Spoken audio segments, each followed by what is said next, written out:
اعوذ باللہ من الشیطان الرجیم بسم اللہ الرحمن الرحیم۔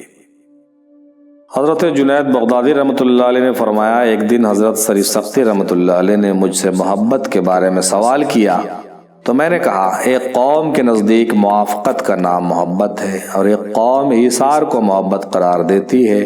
کوئی کچھ کہتا ہے اور کوئی کچھ۔ حضرت سری سختی رحمۃ اللہ علیہ نے اپنے بازو کے چمڑے کو پکڑ کر کھینچا لیکن وہ نہ کھینچا گیا۔ پھر فرمایا، اللہ کی عزت کی قسم، اگر تم کہو کہ بے شک اللہ کی محبت میں یہ کھال اس ہڈی پر خشک ہو گئی ہے تو تم سچ کہو گے۔ پھر آپ پر بے ہوشی طاری ہو گئی اور چہرہ چمکتے چاند کی طرح ہو گیا۔ حضرت سری سختی رحمۃ اللہ علیہ کے بارے میں منقول ہے کہ انہوں نے فرمایا، میں نے ایک مرتبہ الحمدللہ کہا تو 30 سال سے اس قول سے استغفار کر رہا ہوں۔ پوچھا گیا، یہ کیسے ہوا؟ فرمایا، ایک مرتبہ بغداد میں آگ لگ گئی اور مکانات وغیرہ جل گئے۔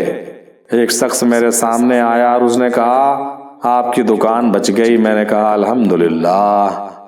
پس میں 30 سال سے اپنے اس قول پر نادم ہوں کہ میں نے اس سے اپنے نفس کے لیے اس نقصان سے محفوظ رہنے کا ارادہ کیا جو مسلمان کو پہنچا۔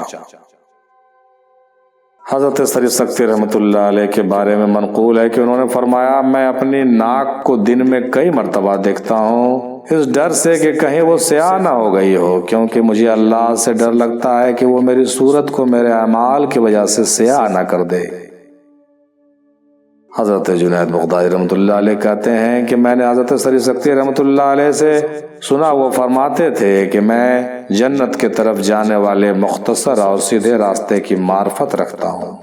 میں نے پوچھا، وہ کیا ہے؟ فرمایا، کسی سے کسی چیز کا سوال نہ کرو اور نہ کسی سے کوئی چیز لو اور نہ تمہارے پاس کوئی چیز ہو جس میں سے کچھ تم کسی دوسرے کو دو۔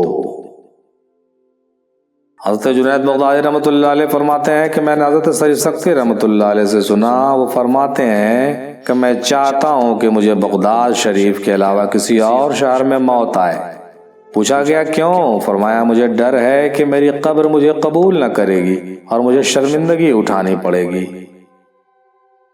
حضرت جنید بغدادی رحمۃ اللہ علیہ کہتے ہیں کہ میں نے حضرت سری سختی رحمۃ اللہ علیہ سے سنا، وہ یہ دعا مانگتے تھے کہ یا اللہ، جب تو مجھے کسی چیز کے ساتھ عذاب دے تو پردہ دری کی ذلت کا عذاب نہ دینا، یعنی میرا پردہ رکھنا۔